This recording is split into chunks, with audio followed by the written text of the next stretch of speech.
Today we have a very important guest. We have the first ever gold medalist from the Philippines, Hidilyn Diaz. Welcome to Georgia Asian Time Conversation. Yeah, thank you so much. Yes, you are in town and you have been training in Lawrenceville, Georgia for the past few weeks, and you were recently um, made a great another achievement. You won the 2022 IWF World Championship with 3 gold medals in the 55 kg division. This is part of your qualifying competition for 2024 Olympic Games. How many more of this qualifying before Paris do you need to win so that you qualify for the Olympics? Yes, the 2022 Columbia IW World Championship is my first Olympic qualifying. So I still have four Olympic qualifying to compete. Next is May, then September, and December. Then next year is the last Olympic qualifying. I see. Yes. Well, tell our audience a little bit about yourself. Describe your childhood, and the places where you grew up in the Philippines. Hi to all viewers. I'm from Zamboanga City. So yeah, I'm from Mampang. So Mampang is a place like there's no water there. Yeah, there's no water, so that's where we live, and that's why growing up, I'm strong because I'm carrying pail of water when I was young. Then I'm a daughter of a farmer, tricycle driver. He got a lot of like work. Then housewife. My mom is a housewife, and yeah, we have a simple life in Zamboanga City. Wow. So what inspired you to take up the weightlifting as a sport? And how old are you when you first exposed to the sport itself? I got into weightlifting at the age of 11 years old. That was 2002. I just got curious seeing my cousin doing weightlifting with the bamboo stick. Yes. And I'm like, oh, it sounds so interesting. Then I tried it, and I love the sport. It's like, it's me. This is the sport for me because I tried a lot of sports: basketball, badminton, softball, volleyball. Wow. It's hurting me, and I'm losing to my cousins, and I'm like, I don't want to lose. And with these sports, I'm excelling, and it's individual sports. I just have to live and do my thing. Yeah. And be hardworking athlete, and I can beat them, my So- boy cousins. That's interesting. Well, also share with the audience, when you were growing up, who do you look up to as your heroes or as your mentor when you were young? When I was young, I looked to my cousin, the one that who's my first coach. Yes, and yeah, he teach me about weightlifting. My second coach, who teach me, Antonio Agustin Jr. He teach me about the being a national team, because I was a national team already. He told me that, don't waste your time in training. Just do training for this, but you're doing this because of the taxpayer money. So he's saying that to us. And then I think who really inspired me is a women's athlete who is with me in dormitory, because as an athlete we train we sleep together there, and I get inspired with one of the athlete who is our ate, like the oldest athlete that really train hard, that I see how she is so disciplined with her lifestyle, like the eating habit, the sleeping habit, and I'm like, oh, she's amazing because she's like performing well. Then even though now, until now, she still have the body, she still have the discipline, and I get really inspired with her. That's amazing, and at least you witness there is discipline in sports, which I believe you are carrying that forward in your life right now. So describe the feeling on that day that you won the gold medal, especially when you get up, and what went through your mind throughout the day before the competition. Before the competition, I know I will win already. I That's the time that I told myself that I have to believe in myself because it's like God believe in me, give me this dream, and my team, the team HD, who is there even during the hard time, they're there. They believe in me, and this is the time for me to believe in myself. So yeah, that time, day before my competition, I believe in myself. I think that's the most hard part. I do my all the training before that, the preparation, but it's really hard to believe in yourself that you can do it. And that time I said, no, I will win this gold. Wow. I claim it. I really claim it. Then that time, I just have to perform and surrender it to God. Then, when I win the gold, of course, what's in my mind, I can't believe it. I've been manifesting it for how many years, for how many months. I thought it's impossible, but it's possible. Yeah. This is amazing. This is the story. This is the very inspiring story that I wish you would share with everyone, that especially the young people, to always believe in themselves and believe in their faith. Yes. Yeah. What goes through your mind when you know you win the goal already? What is your first instantaneous thought that came into your mind? What rushed through your mind right there itself? Going back to that moment, I just thank God. I thank Him for how many times. I'm like, I can't believe this. Yes. I thank God. We're crying, the whole team, we're crying. It's like, wow, we were able to do it. It's like, it's unbelievable. So it's thankful God. I thank God for everything. Wow. That moment, I just thank Him. Yeah. Do you think you are still the same little girl from that village in Zamboanga? And what would you advise and tell that little girl right now if you have a chance to go back in time?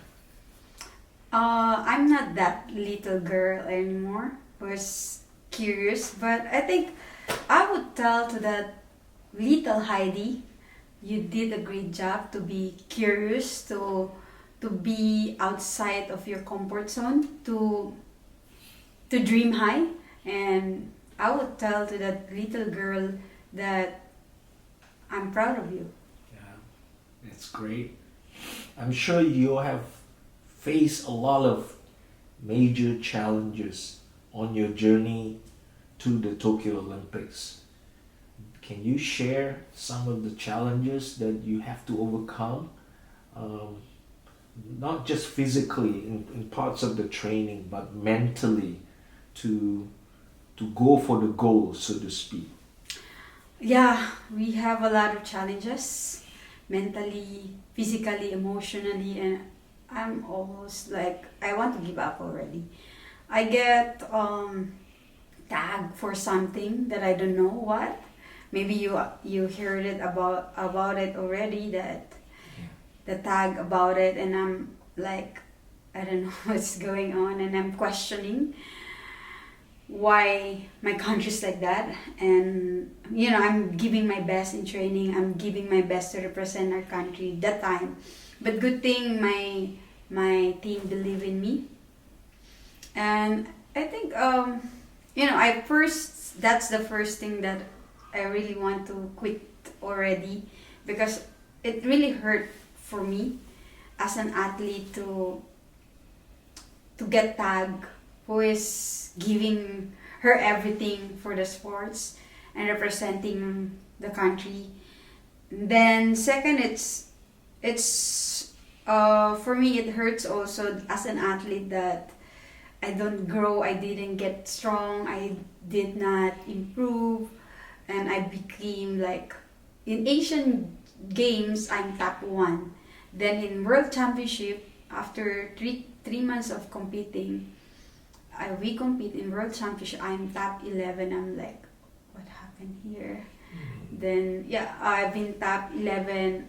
We have a lot of struggles. I have a lot of injuries, and you know, I don't want to give up. I'm just like focusing on the goal, focusing on my team, and believing in them for believing in me. Then I think the last struggle is when we get stuck in Malaysia because of the lockdown of the pandemic. For me, it's hard, especially the team also, because we're there as to do the isolation training. We want to be outside in Philippines because we want to focus. It's quite hard because after they said, oh, we will lock down. So my first question is, where are we gonna stay? Where will I train if everything is closed? Where we don't know anyone. Wow. In Malaysia, and like I don't know how we can survive here. Yeah, but good thing Coach Julius there, Coach Gao is there, there's a Chinese friend also there in Malaysia that help us. Yeah, with the good I don't know what discarte is. It's like making ways possible. We able to book a Airbnb, then we just have to book it for another 1 month. We just take it one at a time. Then we train in parking lot. Wow. Although we don't have training like really facilities, we just train there. We do our training in the gate. We do pull-ups there. We do like the bottle of water. We put the a bamboo pole. Yeah, then that's what we do. And wow. We never know that we survive it. And then we borrow plates and barbell from someone that we don't know. We just have to message and find ways. And yeah. And for me, it's the hard part also, like when they said they will postpone the Olympics. Yeah, because it's supposed to be 2020, and I'm like, how am I gonna do this? I'm looking forward to compete for this year, but there's no Olympics anymore. And then little did I know, we survived the 19 months there. Wow. Yeah. 19 months. 19 months in Malaysia. Wow. Bole! Malaysia. Malaysia bole. And like, we take it day by day. We take it slowly. We train hard. We focus on the goal, even though it's hard. Yeah, that is a very powerful experience that you have to go through. But it's also, I suppose, help you to be very mentally tough after you have gone through all that. Yes, it helps me to be mentally tough. Yeah. And take it day by day. Yeah, focus. And trust the process. Yes. Focus also. Yeah. That's amazing. I heard you're very passionate about the young people in the Philippines, and you are finding ways within your means to inspire and to motivate them. Can you share with the audience some of your plans that you are going to do, the outreach to help the young people? Yeah, our plans together with Coach Julius, we're going to build the HD Weightlifting Academy that will give a elite level of training for elite athletes, and also we have the grassroots there that we give the opportunity to the kids to really train hard, to train weightlifting, to learn weightlifting, about weightlifting. And with that academy, there's gonna be like hospitality there, hotel, or a little bit of, then our plan is to sustain it. Yes. Just to sustain it, and I hope it will be long term. It's hard to build something. And then we're donating plates and equipment, weightlifting equipment, to some of places in the Philippines, because we want the weightlifting to be to widely known, to have to give the opportunity to the kids that weightlifting can bring them somewhere. Yes. And then I think that's for now. Yes. Yeah. So in the meantime, you are gearing up for the Paris Olympics, which means you're going to be 100% focused on your training and your journey to the Paris Olympics. What is your plan after the Olympics? Do you know? Paris 2024. Of course, the focus is there, but for me, it's also like I want to already, like, as an athlete, I will not be forever athlete. I have to look for ways for me to grow as a person, as a wife, as a businesswoman. So I want to learn about business. Although I'm taking up business management now, it's different when you have business or you're working from like a little bit of in corporation, to learn something, how to manage. And I think for me, I will be the supporter of Coach Julius of HD Weightlifting Academy, and I will be more on learning new things, learning to cook, learning to do farming, learning to travel also, because traveling I will learn a lot of things. Yes. Yeah, and meet a lot of people, and to be out in my comfort zone, because as an athlete, I'm always focused in one thing, and now I want to explore a lot of things after Paris 2024, and I want to study again. That's great. That's great. Well, we appreciate you taking the time to come and speak to us and visiting the community in Atlanta, in Georgia. We wish you the very best for Paris Olympic. We will be cheering for you from far. And do please come back to visit us when you have a chance in the near future. And thank you for taking the time to do this. Thank you so much. Thank you so much.